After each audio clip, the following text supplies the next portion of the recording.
I've been attempting to develop an option tracker in Google Sheets by adding some JavaScript code using their AppScript subsystem to enhance the Sheets functionality. When you first open the option tracker, you'll see a sheet called Release Notes. It's a good idea to go through this to see if there's any special cautions or things you need to do if you get a newer version. What the code does, if you look along the top here, the Google Sheets menu stream is here, and the normal stream ends with Help. My code adds two new menu items, one called Sheets and one called Records. When you first open this, you'll want to get a new option sheet. So you go to Sheets, New, and that will initialize a new empty option sheet that you can start filling in. And this is what that sheet looks like. Let me bring up something that's already filled in. I have a hidden sheet here that I can open. And this contains a couple of months worth of trades, some contrived, some actual. If you look at the option sheet, you can see £. This is the number of contracts. This is always, like in options, in 100 share increments. Even if you buy an equity record, if you have an equity record where you purchased an equity, this represents 100 shares. You'll see it's divided into two sections by this green bar here. To the left of the green bar are fields that you fill in, and to the right are values that are supplied by the option tracker itself. These grayed out entries here are things that you should not be filling in. The current price is obtained using Google Finance. If you look at the formula here, you can see it. Days to expiration, days in trade. The days in trade has a slightly grayish background if the trade is still open. The capital required to place this trade. The active collateral is only for things where you actually owe collateral on. These would be any trade that is still open. So if the trade is not open, these fields are 0. If I come down here and find a non-zero, then here is one that is still open. It hasn't been closed yet. Close date is not set. Plus collateral is a running accumulation of the left-hand active collateral column. So by the time you get to the end, this shows you in effect the amount of collateral in flight that you have outstanding. PL is the profit and loss for the trade. Plus PL is similar to plus collateral. It's a running accumulation of the PL column, so you can see how much profit you've made at the end here. Return on capital is a percentage. Percentage per year is projected to a year. I is informational or an icon field that gives you like little cautionary things, like if your trade's in breach, you get a little horror symbol. This cartwheeling person is for a short-term leap. In the Trading with Ashley YouTube channel, you'll see she calls these skips. There is a kangaroo for any trade that is long-term, such as a year or more. And by the way, these intervals that determine a leap or a skip are settable in a settings sheet, which I can show later. The ID field is a unique identifier that is provided by the option tracker. The ID field is provided per transaction. Many of these records in here are single record transactions, such as selling a put, selling a call, buying an equity. A number of transactions are multi-record. If you do a buy right, for example, that involves buying an equity and selling a call against it. The ID is per transaction. Therefore, a two record transaction, both records will have the same ID, as you can see here. PID is a parent ID. This is when you have a record that refers to some parent record. Here we have a call that refers to the parent equity record. These are handy for things like selling a call against an equity record, or for perhaps rolling a call or rolling an option. So you'll have the rolled to contain a parent ID that points back to the rolled from. You'll notice that this closed record here has magenta backgrounds for some of these. This is a visual indicator that this trade needs to be closed. The magenta background occurs when the current date is greater than the expiration date and the closed field hasn't been set yet. The current price is color-coded. Anything that's already closed will be in black, but if it's still open, it'll be red if you are below your strike price on a buy, or it'll be green if you are on a sell. So it shows you whether or not you're gaining or losing in that case. So there are a number of things that you can do from the Sheets menu when you have a sheet active. One of the handy things you can do is you can do a backup. And that will create, if it doesn't already exist, a backup subfolder in the same directory where this sheet, option tracker sheet exists. And it will create a time-stamped backup. Here you can see it took the name of the option tracker and it prefixed with a date and timestamp. My intent was to have this occur automatically each time you open the option tracker. However, Google Sheets would not cooperate with me in doing that. Another thing you can do is you can generate a report. A report gives you a calendar representation of everything that is in the option sheet. You can see it's starting to fill out here. If I go back and look at the option sheet, you can see these trades start in May, they go through June, July, August, the end of August. So what I'm going to see in the report is a calendar entry for each of those months. On the left-hand side is that running that plus P/L column per month. So it starts at 0, shows me the amount of profit that I accumulated this month. The next month starts with that. Then the amount accumulated is summed in. To the right-hand side of the monthly calendar heading is the amount of profit made for that month. This shows the return on capital for this week and the actual amount made that week, etc., all the way down on a per week basis. Now, months will have, since this is trying to represent the weekly summation, this is valid for the whole week. That means that it will include the grayed out sections where it overlaps with the previous or the next month. However, the monthly totals here will only include the active days in the month. Each day entry contains the return on capital that was made for that day as a percentage, and then the total that was made that day. This second line is configurable in the settings sheet. I can show you that later. Okay, getting back to the empty option sheet, which we brought up with Sheets New. Use the Records menu to add records here. If I want to buy an equity, for example, I can come here and add a buy equity record.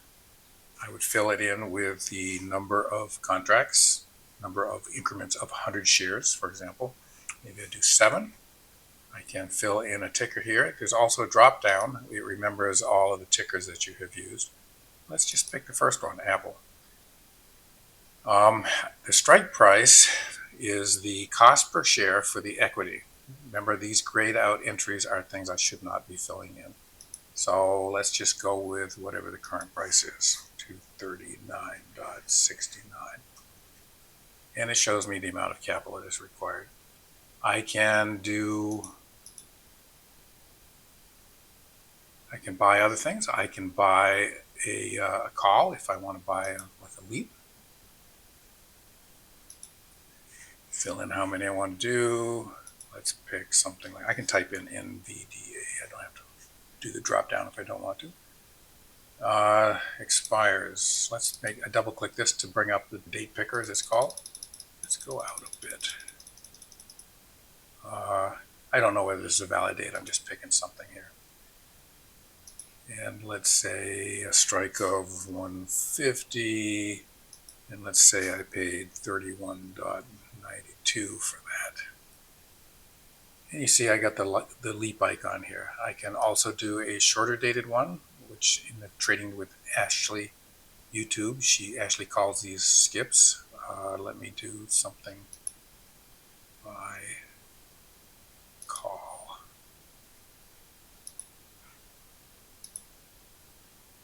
What do I want to do?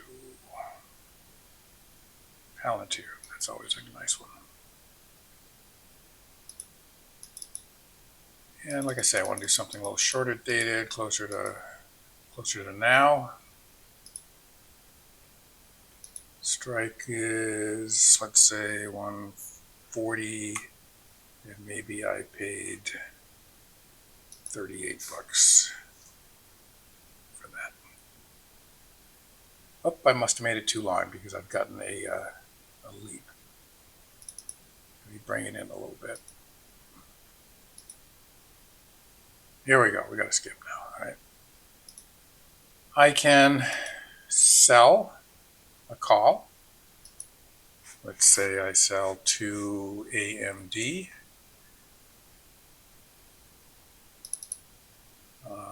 Let's bring this a little closer to home here. Strike price of 160, and let's say I got paid 2.10. Now here I sold a call, but I didn't designate an equity record that's associated with it. I can designate an equity record and sell a call against that. For example, if I want to sell a call against this Apple equity record, I would pick it. I would sell a call, and it has filled it in with, assuming that I want to sell the entire set of shares that I have there. It filled in 7, but I could set this down to 3, for example. And let's say we do the 12. I set a strike of 245, and I get paid 4.10. I can sell a put. Let's sell to Tesla. Let's go close in here on the 12th. 345. Let's say I got $6.10 for that. Now, also available is, as I mentioned before, there's a buy right. This is a 2-record transaction. If I do one of SoFi, I need to fill in the amount that I paid for the equity itself. Let's say I got it for $25.10. And then there's the call that I'm selling. Let's go out to the 19th. Let's do a 26.50, and let's say I got 90 cents for that. I can also do spreads. Bull put spread, for example. There's 2 legs to this. Oh, I do it on Tesla again. Why not?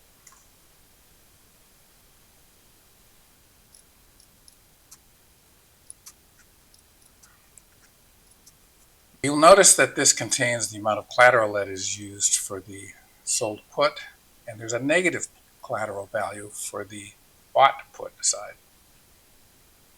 This makes the amount of collateral delta here work out correctly without requiring a reference across rows, which is a no-no in spreadsheets. Despite the word spread being in spreadsheet, a spreadsheet does not actually handle spreads all that well. So this is a compromise to work around this issue. I can also do an iron condor.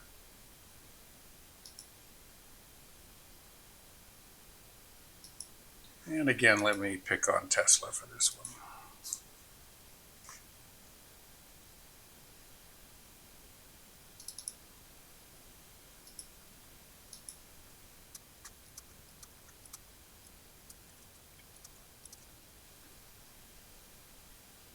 It's a little early, but I can still simulate this. I can take assignment. So let's say that this sold call, I take assignment on it. Now, in this case, remember I did this sold call, I didn't associate it with an equity record. So all this is going to do is end up closing this. And it set the exit price. You can also take assignment on a sold call that has been associated with an equity record, such as this Apple 3 contracts against this 7 contract equity record, or 700 shares of equity.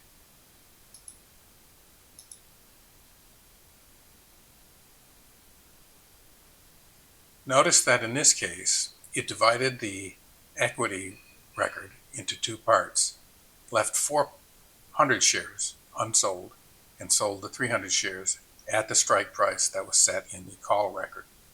And then it closed the call record as well. We can take assignment on a sold put, such as this one.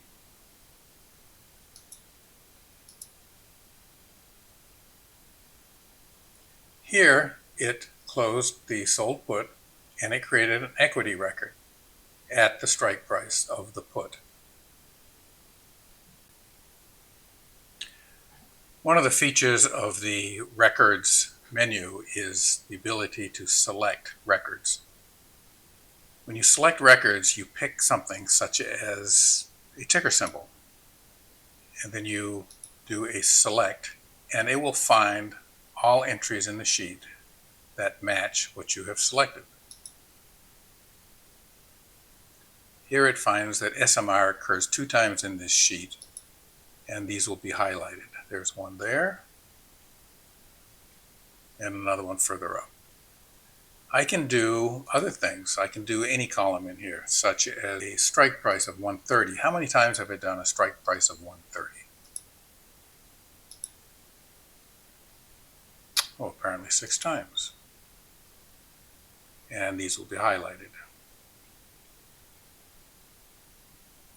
I can do other multiple entries. I can select Joby, hold the control down, do Palantir, and then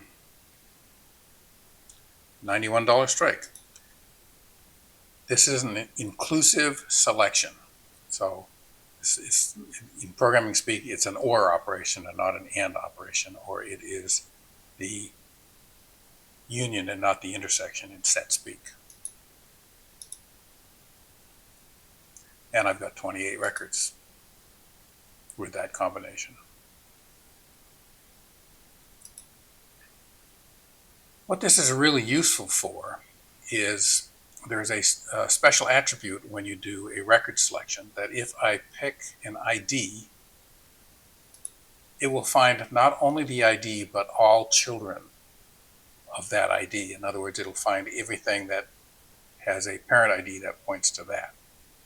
So I put in an example in here of a Tesla roll.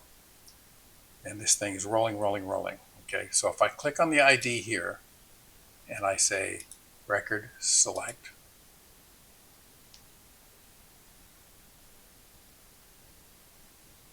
there were 8 records, so it must have been rolled 7 times. And here they are. This is a special attribute where you pick ID and it descends from that ID down. If I pick here, there's going to be less selected because it's going from there down.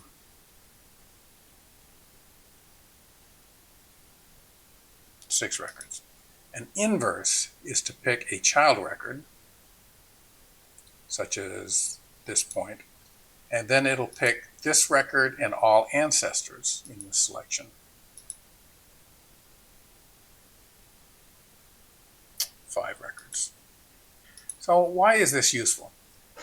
Sometimes you would like to figure out whether your roll was profitable or not, or how badly you've lost on it. So what you can do is you can create a selection like this.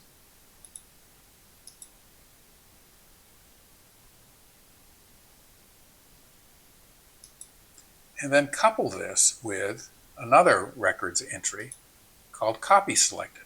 So everything that is now selected will be copied to a new sheet.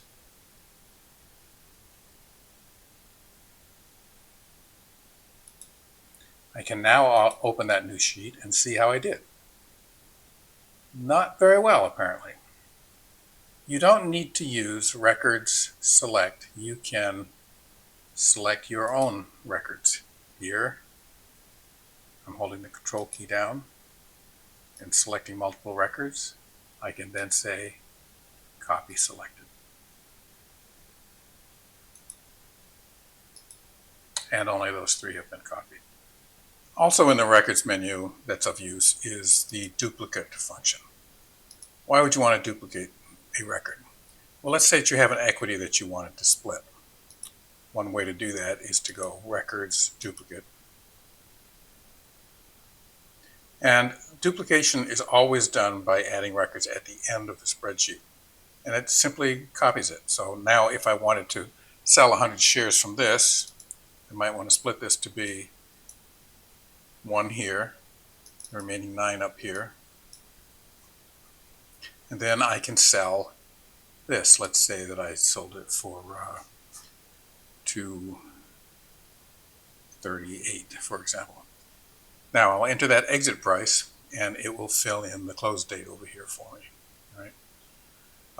Another reason for duplicating record is to roll something. Let's say I wanted to roll this. I can do Records, Duplicate, and I would then close this out. Generally, if I'm rolling, I'm going to end up paying more to close it, so let's call it 2.40, for example. And that will close this. And now I'm going to put a strike price that's a little further out and maybe just a little further up. And premium I'll get for that maybe 2.85, for example. You can select multiple records during a duplicate. So I could select all of these Iron Condor records by doing this. I could duplicate individual legs of it if I wanted to by just selecting one. A shortcut, if I want to select all the records in the transaction, is to go over here and click on the ID field. That's a special signal to the duplicate function to select and duplicate everything with the same identifier.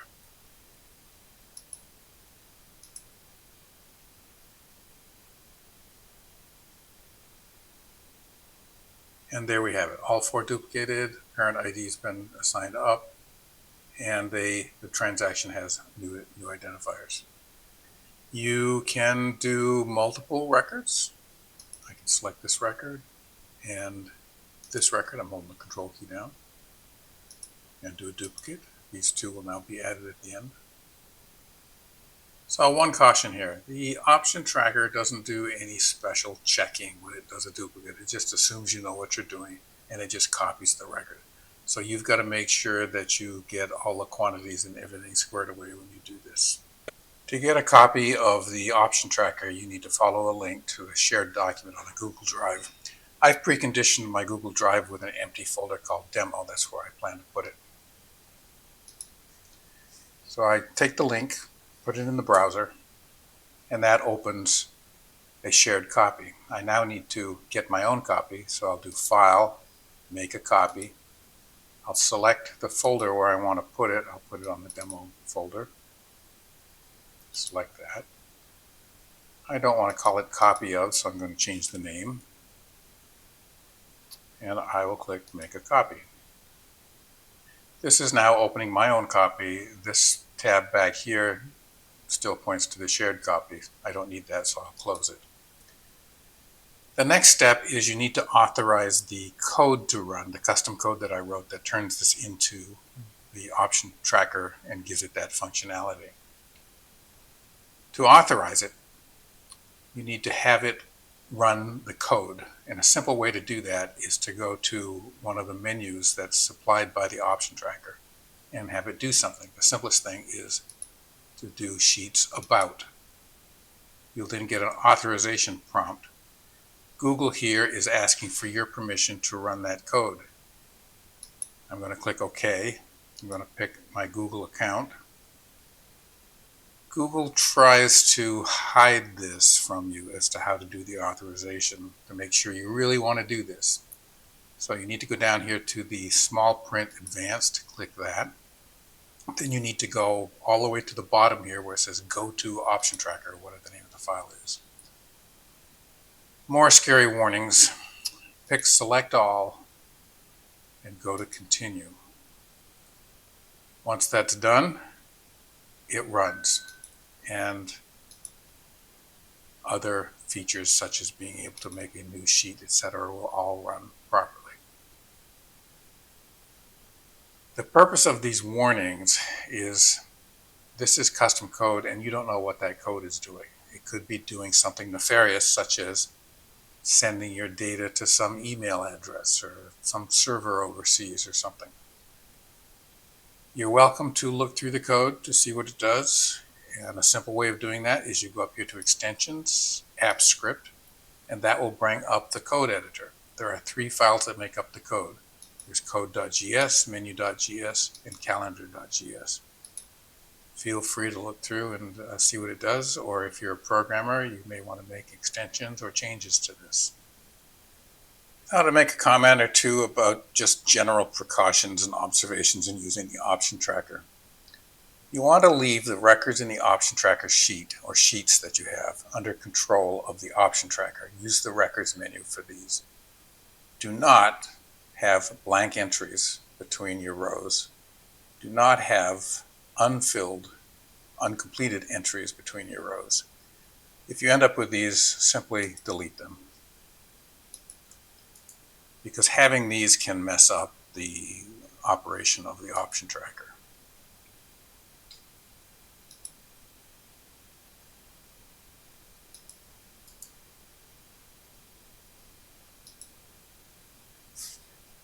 You'll also notice that sometimes you'll be using the option tracker and you'll be adding records, and it is perfectly fine. It seems to work reasonably well.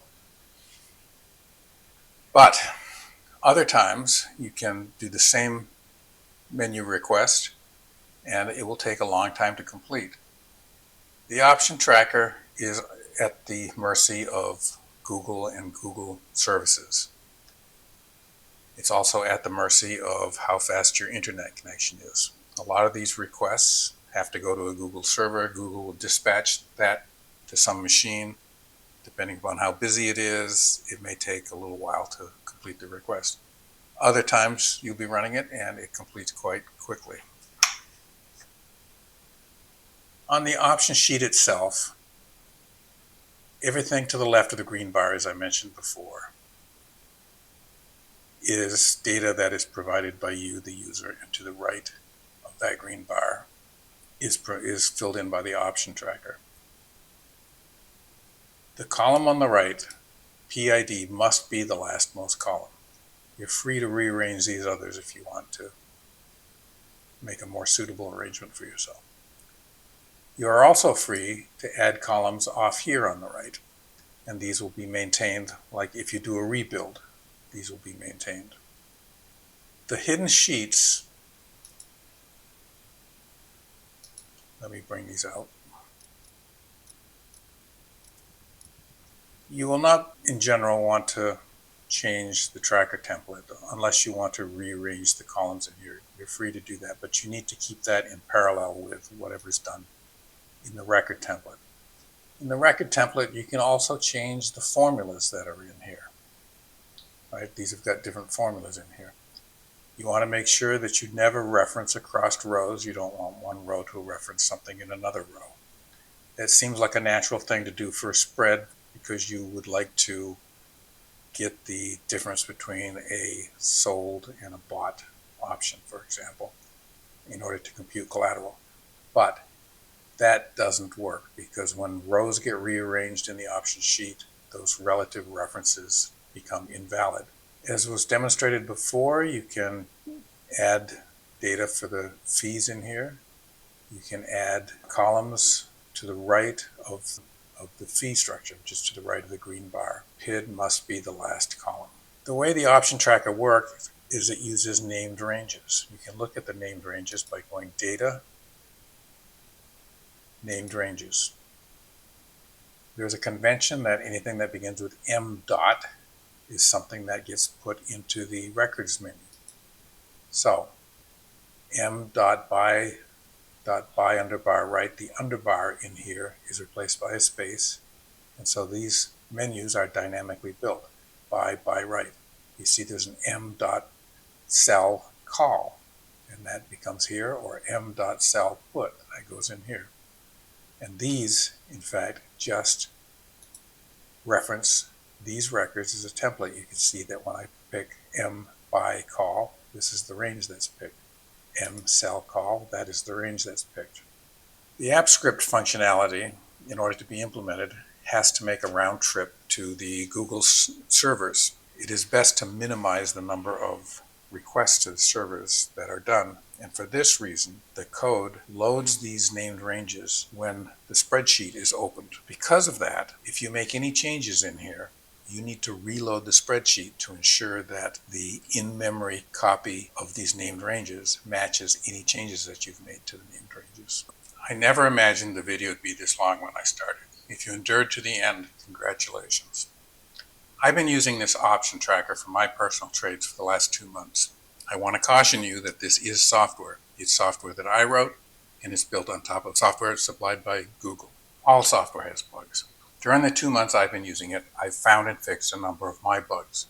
I've also encountered some issues with Google Sheets. This option tracker may be as useful to you as a snorkel is to a duck. If you do find it useful and you decide to use it, and you have any suggestions for improvements, ways to do things differently, or you find any bugs that you think are in my code, I do encourage you to report these to me. Through this kind of feedback, I will have the opportunity to make improvements to this option tracker, and everybody will benefit from that. Thanks again for watching.